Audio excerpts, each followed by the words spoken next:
प्रकार से मीटर पर सेकंड वेग परिवर्तन की दर को त्वरण कहते हैं। इसका मात्रक मीटर पर सेकंड स्क्वायर होता है। त्वरण का मात्रक क्या होता है? मीटर पर सेकंड स्क्वायर। न्यूटन का पहला गति नियम कल संकल्पना देता है जड़त्व की। न्यूटन का पहला गति नियम संकल्पना देता है जड़त्व की। न्यूटन की गति के 3 नियम किसी वस्तु पर।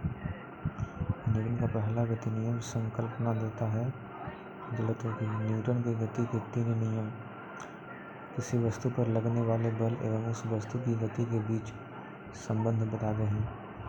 गति के प्रथम नियम के अनुसार यदि कोई वस्तु स्थिर है तो स्थिर ही रहेगी और गतिमान है तो स्थिर वेग से गतिमान ही रहेगी जब तक इस पर कोई बाह्य बल न लगाया जाए।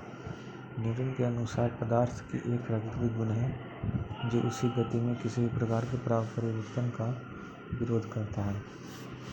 इस गुण को जड़त्व कहा जाता है। न्यूटन का प्रथम नियम जड़त्व का नियम कहा जाता है, लॉ ऑफ इनर्शिया।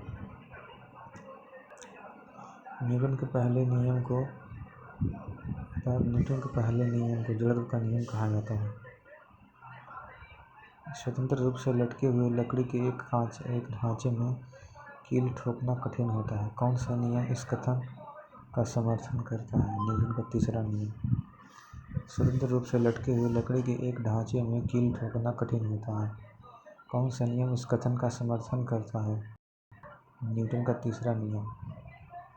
न्यूटन के तीसरे नियम के अनुसार प्रत्येक क्रिया की एक प्रतिक्रिया होती है।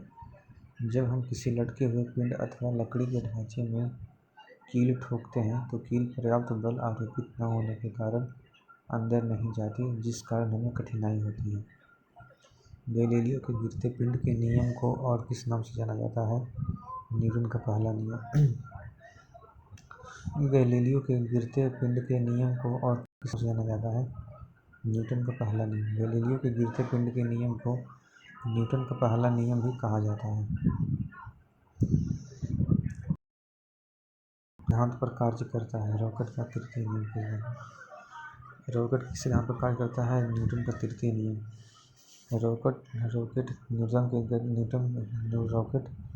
न्यूटन की गति के तृतीय नियम पर कार्य करता है। इस नियम के अनुसार प्रत्येक क्रिया की सदैव बराबर एवं विपरीत दिशा में प्रतिक्रिया होती है। इस सिद्धांत पर कार्य करने वाले जेट विमान, अंतरिक्ष यान एवं प्रक्षेपणास्त्र विभिन्न प्रकार के रॉकेटों के उदाहरण हैं। जेट इंजन रैखिक संवेग के संरक्षण के सिद्धांत पर कार्य करता है। जेट इंजन रैखिक संवेग के संरक्षण के सिद्धांत पर कार्य करता है। रॉकेट प्रणोदक में ईंधन के जलने व व्यय होने के साथ साथ रॉकेट के द्रव्यमान में बदलाव होता है। रॉकेट की गति के विश्लेषण करने पर हमें स्वयं रॉकेट का संवेग और ईंधन द्वारा उत्पन्न संवेग को भी शामिल करना आवश्यक है। रॉकेट अथवा जेट इंजन रैखिक संवेग संरक्षण के सिद्धांत पर कार्य करते हैं। रॉकेट की गति पर निम्नलिखित में से कौन सा संरक्षण सिद्धांत लागू होता है? संवेग का संरक्षण। रॉकेट की गति पर निम्नलिखित में से कौन सा संरक्षण सिद्धांत लागू होता है? संवेग का संरक्षण। रॉकेट की गति पर रैखिक संवेग संरक्षण का सिद्धांत लागू होता है। यदि कणों के किसी समूह या निकाय पर कोई बाह्य बल नहीं लग रहा हो तो उस निकाय का कुल संवेग नियत रहता है। रॉकेट किसके संरक्षण के नियम के सिद्धांत पर कार्य करता है? रैखिक संवेग। रॉकेट की गति पर रैखिक संवेग संरक्षण का सिद्धांत लागू होता है। यदि कणों के किसी समूह या निकाय पर कोई बाह्य बल नहीं लग रहा हो तो उस निकाय का कुल संवेग नियत रहता है।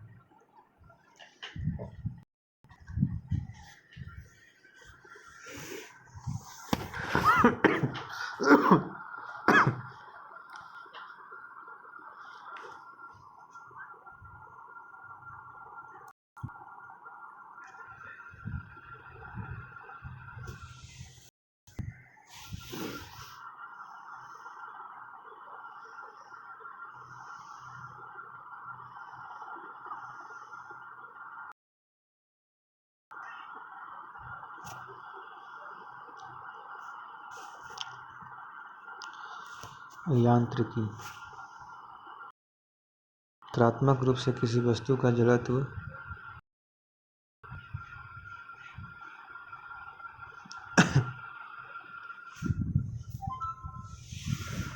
मात्रात्मक रूप से किसी वस्तु का जड़त्व उसके द्रव्यमान से मापा जाता है। मात्रात्मक रूप से किसी वस्तु का जड़त्व उसके द्रव्यमान से मापा जाता है। वायु के वेग की माप करने वाले उपकरण को एनीमोमीटर कहते हैं। पृथ्वी के गुरुत्वीय त्वरण g का मान विषुवत वृत्त की अपेक्षा ध्रुवों पर अधिक होता है। पृथ्वी के गुरुत्वीय त्वरण g का मान विषुवत वृत्त की अपेक्षा ध्रुवों पर अधिक होता है। किसी पिंड के मुक्त रूप से गिरते समय इसके पथ में किसी बिंदु पर स्थितिज ऊर्जा में जितनी कमी होती है, गतिज ऊर्जा में उतनी वृद्धि होती है।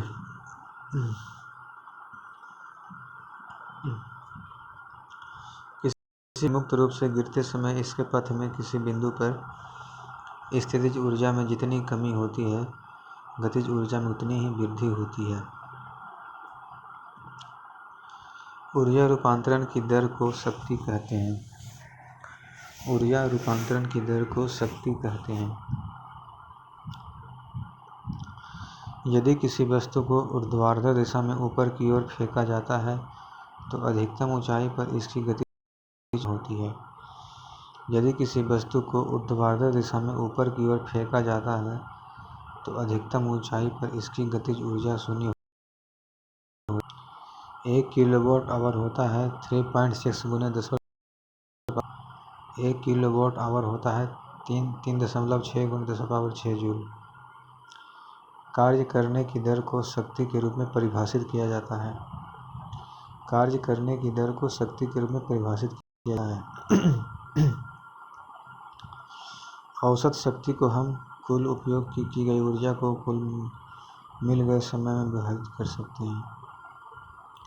औसत शक्ति को हम कुल उपयोग की गई कुल मिल गए समय से विभाजित कर सकते हैं। किसी वस्तु का द्रव्यमान और उत्पन्न त्वरण का गुणनफल उस पर लगने वाले बल के बराबर होता है।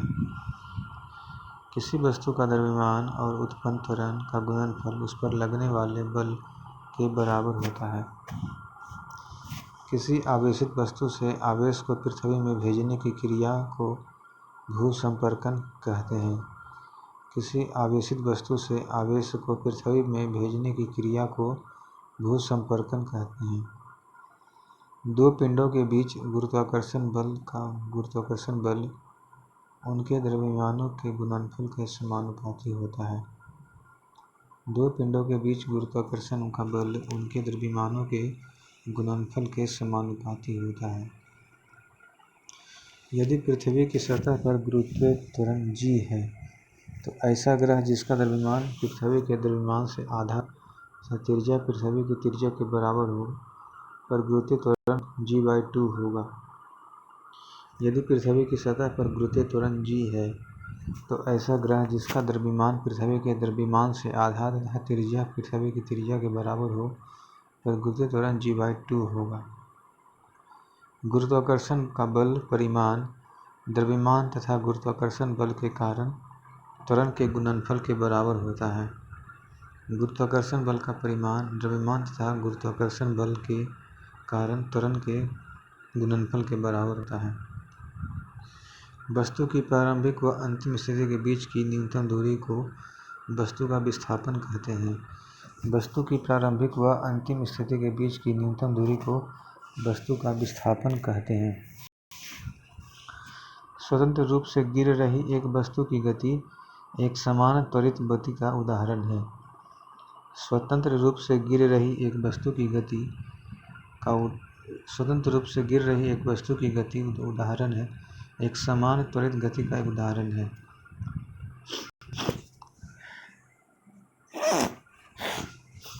पवन का वेग बढ़ने से वायु का दाब कम हो जाता है।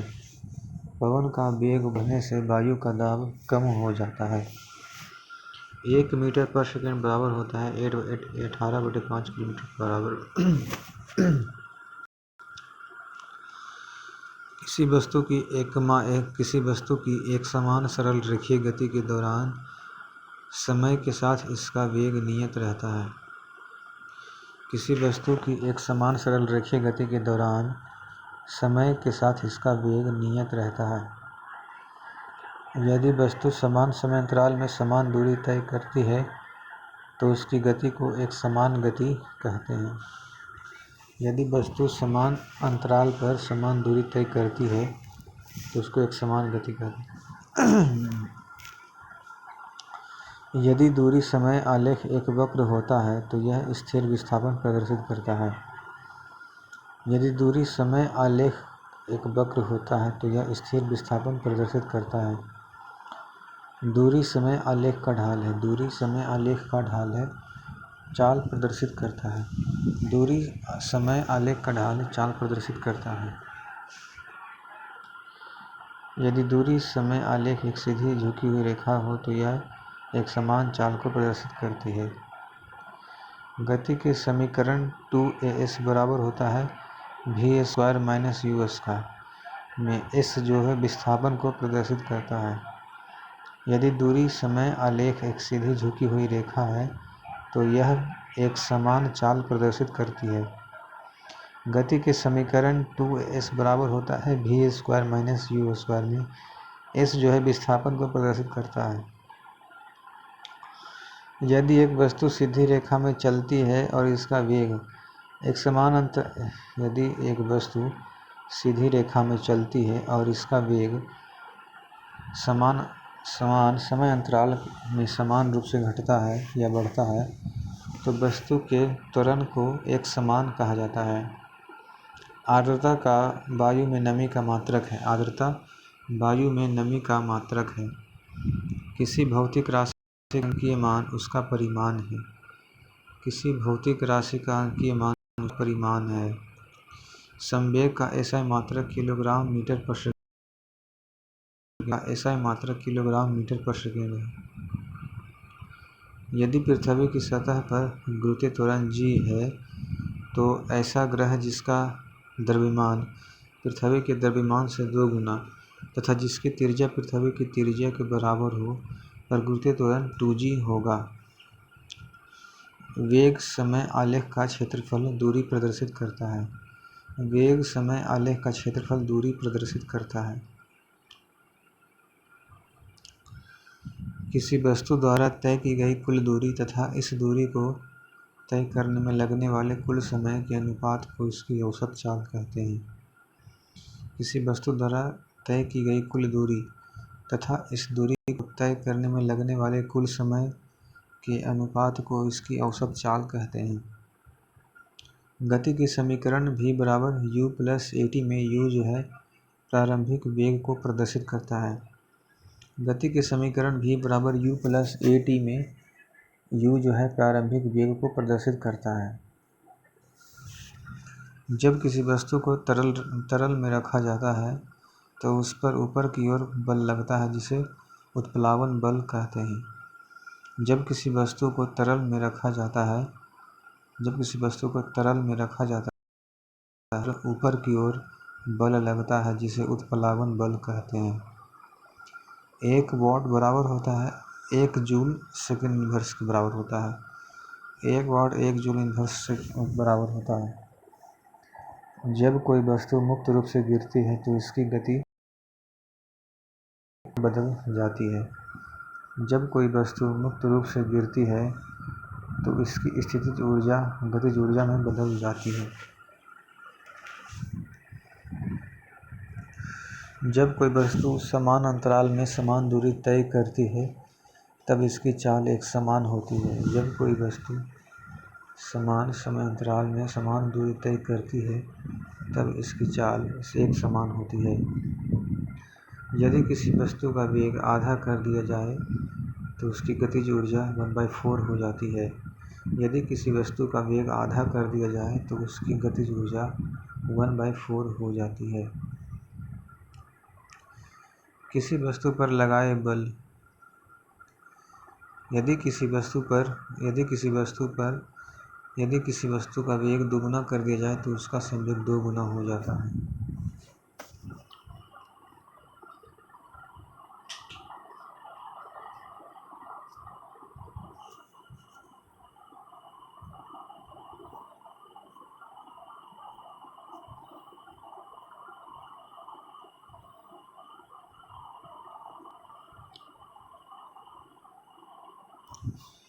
तरंग। जब कंपमान वस्तु आगे की ओर कंपन करती है तो एक उच्च दाब का क्षेत्र उत्पन्न होता है जिसे संपीड़न कहते हैं। जब कंपमान वस्तु आगे की ओर कंपन करती है तो एक उच्च दाब का क्षेत्र उत्पन्न होता है जिसे संपीड़न कहते हैं। कौन सा यंत्र एएफ के सिग्नल के स्तर और शोर का मापन करता है? सोफोमीटर। कौन सा यंत्र एएफ के सिग्नल के स्तर पर शोर का मापन करता है? सोफोमीटर। ध्वनि वस्तुओं के कंपमान से उत्पन्न होती है। ध्वनि कंपमान से उत्पन्न होती है। अनुप्रस्थ तरंग में माध्यम के कण अनुप्रस्थ तरंग में माध्यम के कण अपनी माध्य स्थितियों पर तरंग के संचरण की दिशा में लंबवत गति करते हैं। अनुप्रस्थ तरंग में माध्यम के कण अपनी मध्य स्थितियों पर तरंग के संचरण की दिशा के लंबवत गति करती है। विरलन। जब कंपमान वस्तु पीछे की ओर कंपन करती है तो एक निम्न दाब का क्षेत्र उत्पन्न होता है जिसे विरलन कहते हैं। अनुदैर्घ्य तरंग में माध्यम के कण अपनी माध्य स्थितियों पर तरंग संचरण की दिशा के समानांतर गति करती है। ध्वनि तरंगों में संपीड़न वह क्षेत्र होता है जहाँ घनत्व तथा दाब उच्च होता है। ध्वनि तरंगों में संपीड़न वह क्षेत्र होता है जहाँ घनत्व तथा दाब उच्च होता है। ध्वनि के संचरण को किसी माध्यम में दाब परिवर्तन के संचरण की तरह देखा जा सकता है। ध्वनि के संचरण को किसी माध्यम में दाब परिवर्तन के संचरण की तरह देखा जा सकता है। ध्वनि ऊर्जा का एक रूप है जो हमारे कानों में श्रवण का संवेदन उत्पन्न करती है। ध्वनि ऊर्जा का एक रूप है जो हमारे कानों में श्रवण का संवेदन उत्पन्न करती है। ध्वनि ऊर्जा का एक रूप है जो हमारे कानों में श्रवण का संवेदन उत्पन्न करती है। ध्वनि के संचरण को किसी माध्यम में घनत्व परिवर्तन के संचरण की तरह देखा जा सकता है। ध्वनि के संचरण को किसी माध्यम में घनत्व परिवर्तन के संचरण की तरह देखा जा सकता है। ध्वनि तरंग जिस माध्यम में गमन करती है उस माध्यम के कणों का अधिक घनत्व अधिक दाब उत्पन्न करता है।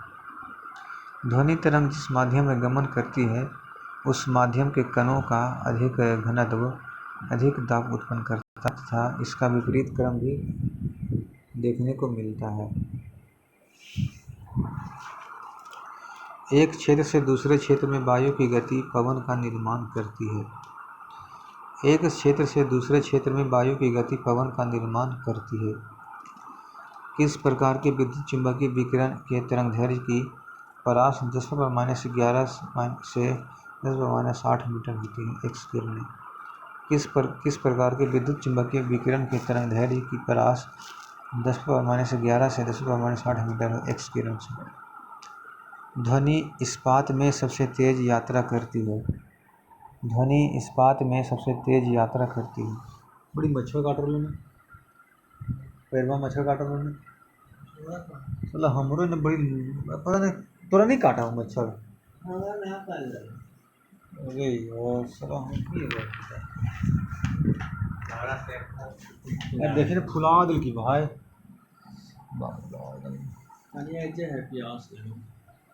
ले पढ़ लेता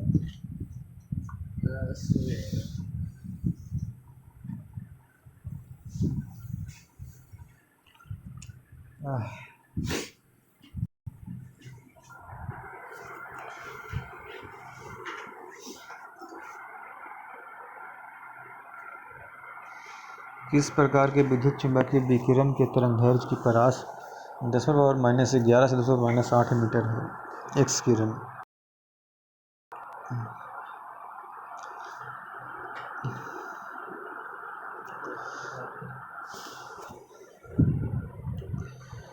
ध्वनि इस्पात में सबसे तेज यात्रा करती है।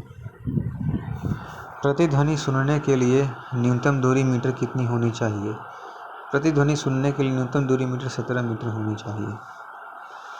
महिलाओं के वाक् तंतु पुरुषों के वाक् तंतुओं की तुलना में 5 मिलीमीटर कम लंबे होते हैं। महिलाओं के वाक् तंतु पुरुषों के वाक् तंतुओं की तुलना में 5 मिलीमीटर कम लंबे होते हैं। ध्वनि स्वर मान पिच को कौन निर्धारित करता है? आवृत्ति। ध्वनि स्वर मान पिच को कौन निर्धारित करता है? आवृत्ति। सोनार इको के सिद्धांत पर आधारित है। सोनार इको के सिद्धांत पर आधारित है। ध्वनि तरंगे अनुदैर्घ्य तरंगे होती है। ध्वनि तरंगे अनुदैर्घ्य तरंगे होती है। 30,000 हर्ट्ज से अधिक आवृत्ति की ध्वनि तरंग को क्या कहते हैं? अल्ट्रासाउंड। 30,000 हर्ट्ज से अधिक आवृत्ति की ध्वनि तरंग को क्या कहते हैं? अल्ट्रासाउंड। कौन सा तरंग जल के सतह पर एक गतिशील मोटर बोट द्वारा उत्पन्न तरंग का एक उदाहरण है? अनुदैर्घ्य और आड़ी दोनों। कौन सा तरंग जल के सतह पर एक गतिशील मोटर बोट द्वारा उत्पन्न तरंग का एक उदाहरण है? अनुदैर्घ्य और आड़ी दोनों। वायु में ध्वनि का वेग लगभग कितना होता है? 330 मीटर पर सेकंड। वायु में ध्वनि का वेग लगभग कितना है? 330 मीटर पर सेकंड। डेसिबल की सहायता से क्या मापा जाता है? ध्वनि। डेसिबल की सहायता से क्या मापा जाता है? ध्वनि। एक गूंज तब सुनाई देगी जब आवाज़ के स्रोत तथा अवरोध के बीच की न्यूनतम दूरी 17 मीटर होती है। एक गूंज तब सुनाई देगी जब आवाज़ के स्रोत तथा अवरोध के बीच न्यूनतम दूरी 17 मीटर होती है। कौन से तरंग के लिए किसी भी माध्यम की आवश्यकता नहीं है? प्रकाश तरंगे। कौन से तरंग के लिए किसी भी माध्यम की आवश्यकता नहीं है? प्रकाश तरंगे। अनुदैर्घ्य तरंगे गैसीय माध्यम में ध्वनि तरंगों का एक उदाहरण है। अनुदैर्घ्य तरंगे गैसीय माध्यम में ध्वनि तरंगों का एक उदाहरण है। किसी लहर की तीव्रता उस लहर की यात्रा की दिशा के लंबवत प्रति इकाई क्षेत्र में ऊर्जा के स्थानांतरण की दर को कहते हैं। किसी लहर की तीव्रता उस लहर की यात्रा की दिशा के लंबवत प्रति इकाई क्षेत्र में ऊर्जा के स्थानांतरण की दर को कहते हैं। ध्वनि की तीव्रता की एसआई इकाई क्या है? वाट प्रति वर्ग मीटर। ध्वनि की तीव्रता की एसआई इकाई क्या है? वाट प्रति वर्ग मीटर। ध्वनि तरंगों की गूंज के लिए कौन सा कारण जिम्मेदार होता है? परावर्तन। ध्वनि तरंगों की गूंज के लिए कौन सा कारण जिम्मेदार होता है? परावर्तन। रेडियो पराबैंगनी अवरक्त तथा पराश्रव्य में से कौन सी तरंगें को ध्रुवित नहीं किया जा सकता है? पराश्रव्य। रेडियो पराबैंगनी अवरक्त तथा पराश्रव्य में से कौन सी तरंगों को ध्रुवित नहीं किया जा सकता है? पराश्रव्य। संगीत में सुर की कोटि किस पर निर्भर होती है? मौजूदा हार्मोनिक संनाद पर। संगीत में सुर की कोटि किस पर निर्भर होती है? मौजूदा हार्मोनिक संनाद पर। किसी तरंग की प्रबलता किसके अनुपात में होती है? आयाम का वर्गमूल। किसी तरंग की प्रबलता किसके अनुपात में होती है? आयाम का वर्गमूल। सेक्सटेंट उपकरण का प्रयोग किसमें होता है? नौचालन में। सेक्सटेंट का उपकरण का प्रयोग किसमें होता है? नौचालन में। आवाज़ की माप का मात्रक क्या है? डेसिबल। आवाज़ की माप का मात्रक क्या है? डेसिबल। एनीमोमीटर से क्या मापा जाता है? हवा की गति। एनीमोमीटर से क्या मापा जाता है? हवा की गति। वातावरण का वह स्तर जो इलेक्ट्रॉन्स और धनात्मक आयन के वातावरण का वह स्तर जो इलेक्ट्रॉन्स और धनात्मक आयन के कुछ अंशों के मिश्रण से बना है क्या कहलाता है? आयनोस्फीयर। वातावरण का वह स्तर जो इलेक्ट्रॉन्स और धनात्मक आयन के कुछ अंशों के मिश्रण से बना है क्या कहलाता है? आयनोस्फीयर। दृश्य प्रकाश गामा किरणें, एक्स किरणें एवं परावैद्युतिक किरणों में किसमें न्यूनतम आवृत्ति होती है? दृश्य प्रकाश। दृश्य प्रकाश गामा किरणें, एक्स किरणों एवं परावैद्युतिक किरणों में किसमें न्यूनतम आवृत्ति होती है? दृश्य प्रकाश। जिस प्रघटना ने प्रकाश के अनुप्रस्थ स्वरूप को स्थापित किया वह प्रघटना क्या है? ध्रुवीकरण। जिस प्रघटना ने प्रकाश के अनुप्रस्थ स्वरूप को स्थापित किया उस प्रघटना क्या है? ध्रुवीकरण। यदि कोई बम चंद्रमा पर विस्फोटित होता है तो पृथ्वी पर कितनी देर बाद सुनाई देगा? विस्फोट ही नहीं सुनाई देगा, वहीं पर रह जाएगा। तो चलिए ठीक है, आज के लिए इतना ही, बाकी का देखेंगे अगले दिन। ठीक है, सो थैंक यू, आप लोग का बहुत बहुत शुक्रिया।